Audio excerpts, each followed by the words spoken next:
I'm live. And I just put my speaker on and I don't know if anybody's there. Good morning from the bush in Victoria, Australia, where we have just been put under emergency for the next month, 9 months through till Christmas. Talk about that later. I see nobody's jumping on board at the moment, but I'm not going to. Oh, somebody has. G'day. Couple there. Yep, 4 a.m. in the morning here, middle of the night. And I'm laying there thinking, after everything that's happened to me, and what's today? Today is Friday. 4 weeks tomorrow since I took the dive off the horse. I've had 4 weeks to lay flat out in my back, and some people would think that's good, we can take it easy, which I guess I have. Everybody else has been carrying my load. The horses, what about the horses? The horses are all still happy and healthy. But I'm laying there thinking, where to from here? For me, at my young age, I've got years and years to live, not particularly if I keep doing this sort of thing. So I stay on track. Where to from here? For you? For me? It's a bit difficult to think really long term now.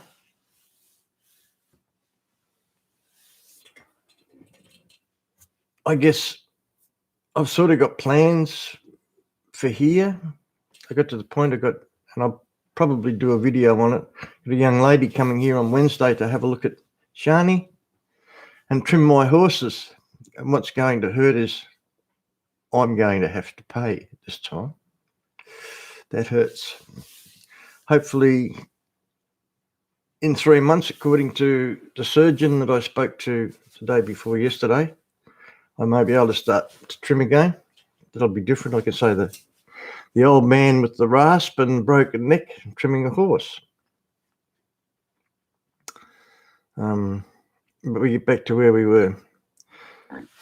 What's the future for you? Do you have horses? You out of work? Nobody coming and riding your horses? That's not a very good state we're in, and everybody seems to be jumping in on the bandwagon at the moment, making videos about this, what's happening. I was talking to my feed man yesterday, Rick. Rick's the man that, I think it's 2 years ago now that he created a world record in being the oldest man ever to swim across and back across the English Channel. So there's a fellow that's got fairly positive thoughts. A bit of a dilemma when right here in Victoria at the moment, I've got no idea what their legislations are, not laws at the moment. I don't think you have to wear a mask unless you go inside or something like that. But what amazes me, and what I guess it must be a real worry for anybody that's still driving their car or walking down the street with a mask, they must be terrified of this, as far as I'm concerned, non-existent disease. It's just a flu with another name, as far as I'm concerned. But once again, where to from here? The way things are going, I can almost actually see people coming up and knocking on the door to tell us what to do. How desperate that gets with a lot of people, I don't know. Everybody's got some sort of plans, I guess. I see a couple there. If anybody's got any questions to ask or wants to make a comment, feel free, go ahead. But things are desperate. One of the hardest things for me has been to watch what I call normal people turn into, I guess, like little puppy dogs being led around on a leash. It's a matter of you jumping there. It's a matter for them. It's how high. But going back to when my mate was here yesterday and telling him about this, his mother up north in New South Wales recently went along to a veterinary surgeon up there with a dog with a problem, and she was told to wait outside, not go in, put masks on, do this, do that, and in the end she was told to go back and live in Sweden. And this is what's happening to people being turned one against the other. And we should all be pulling together. What's happening in Victoria now with Desperate Dan or the Emperor Dan is going to rub off on the rest of the states in Australia. The way it's heading, they say after this jab that they want to give you, and if you look at the claims they make about the jab, it doesn't really do anything. You've still got to wear masks. You've still got to social distance. It doesn't work. They tell you it doesn't work. And then just to keep you more frightened, they bring out another variant. I won't keep going on about this, but it is affecting all of us. Like I said, from the horse side of things, I got all my guys to look after, and that's a worry. This is a worry. I can't do anything. It's putting so much pressure on everybody else. It's not funny. Been very fortunate. I got poor old Pauline. She's been looking after her mother. She's been looking after me. She's been running backwards and forwards, and I don't know whether it's embarrassing for her when she washes my back or not, but that's another story. So I'm laying there thinking, I'm really worried. I just don't know where we go from here. Has anybody got any suggestions? Because things are never going to get back from. I shouldn't shake my head. Big pain this morning. Things are never going to get back to where they were. What's the matter with me? If anybody wants to look it up, and I don't know how to share screens, I think I can, but I don't know how to do it. I've got what's called a dens 2 fracture of the C2 vertebrae, which is what they call the hangman's vertebrae. I went for x-rays yesterday and I actually got to see it myself when they'd finished, but I could only see it with that look down the throat when right at the back. Here it is, right at the back there, and you can see a little bit poking up from the vertebrae, which is the dens, and it's actually cracked across here. I'm very lucky. There's 98% of people that end up with this injury end up being in a wheelchair. And to anybody out there that is in that situation, I can empathise with you, but of course, because I can move like this, I can't empathise to the extent that you're actually surviving at.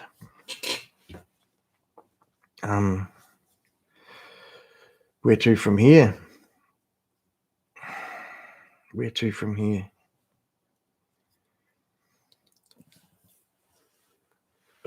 Right at the present time with all my horses, and I'll do another video of them because they're all beautiful.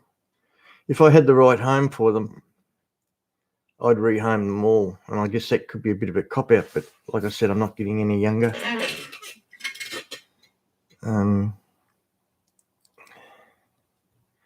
I wish some of you watching would say something so I can answer you back, get a chance.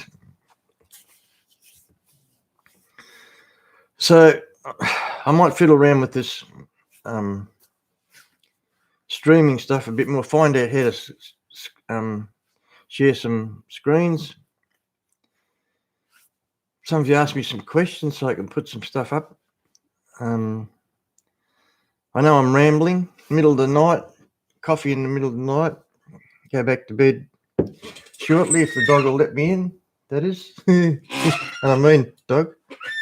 Scooby-Dooey's over there. Where do we go? Somebody ask me something, please. Are you there? I can see you there. Anything? Any questions? Oh, so that goes up. Any questions? Yes, but every day in every way I get better and better. just while I think of it, when I was speaking to the surgeon, now, of course, everybody knows that you do your consults over the phone, which is really good.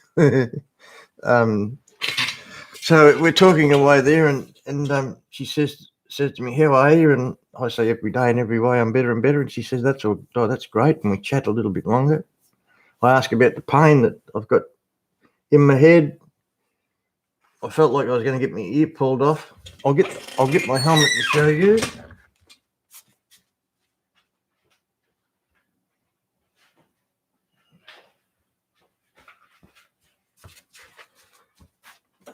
And yes, that is my laundry in the background.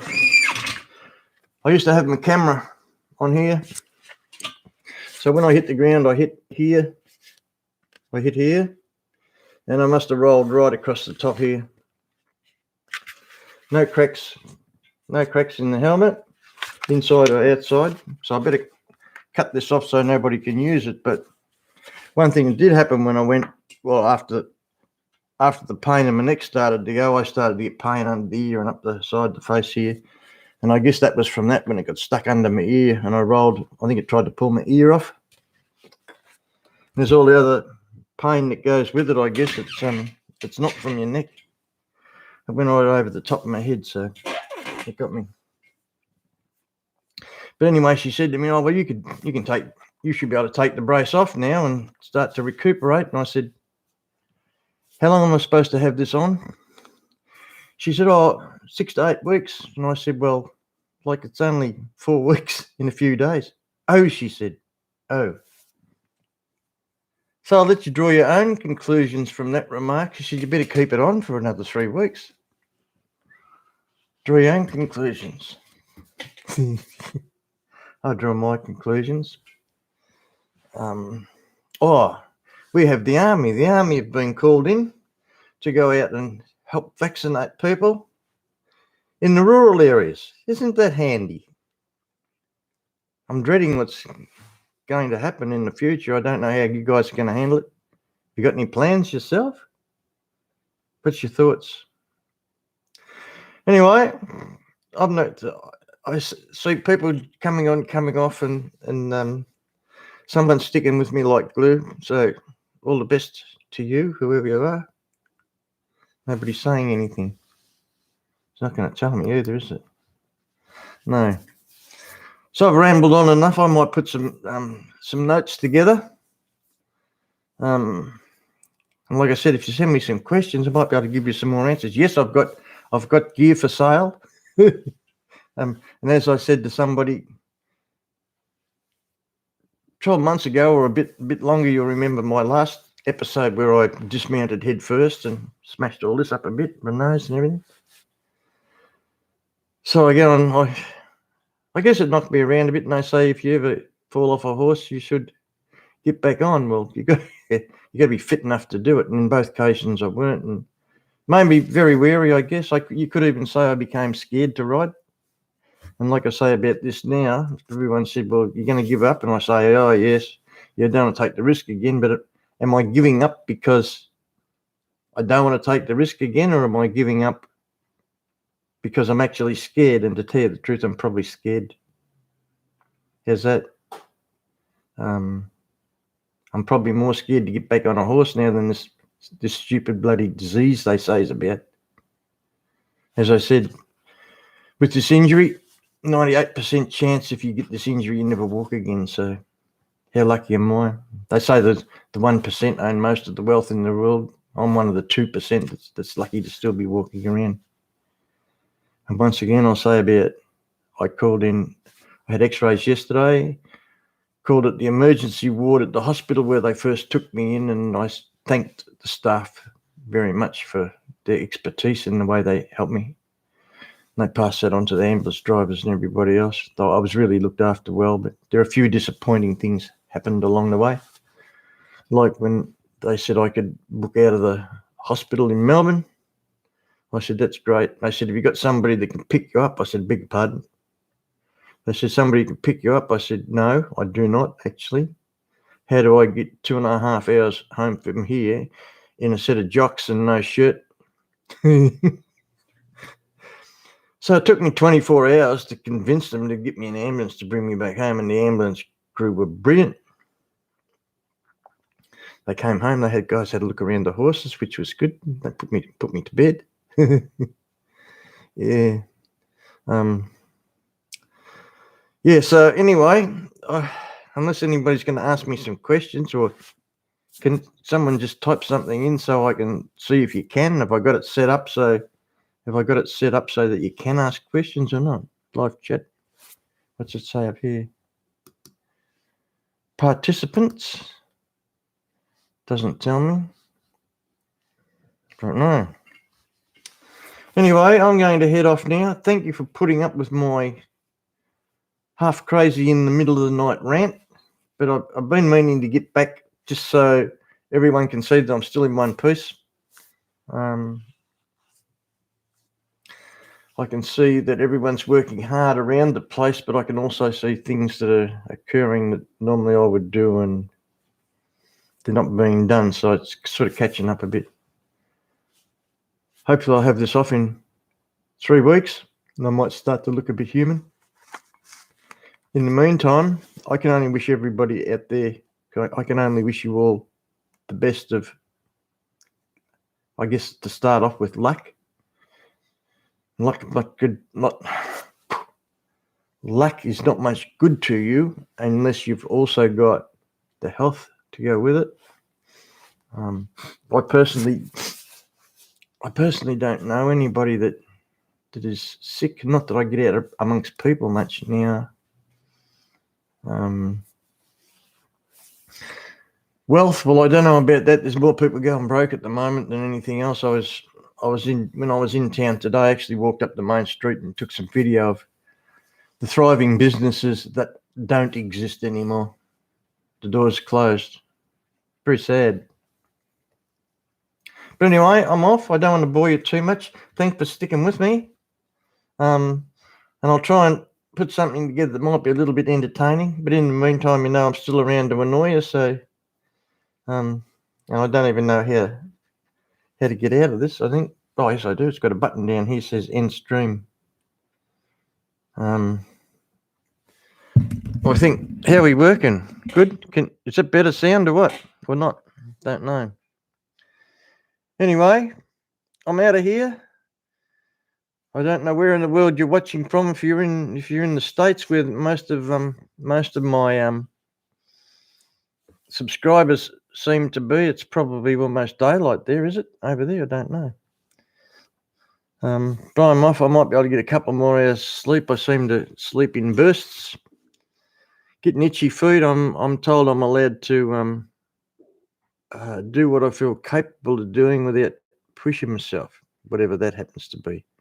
That might be just getting in and out of bed at the moment, I think. But anyway, I'm going to go now. Peace.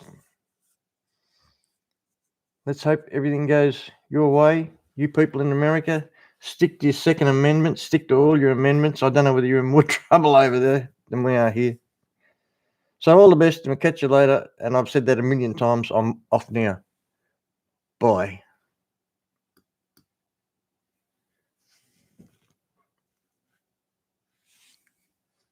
Oh, I'm still here. Bye.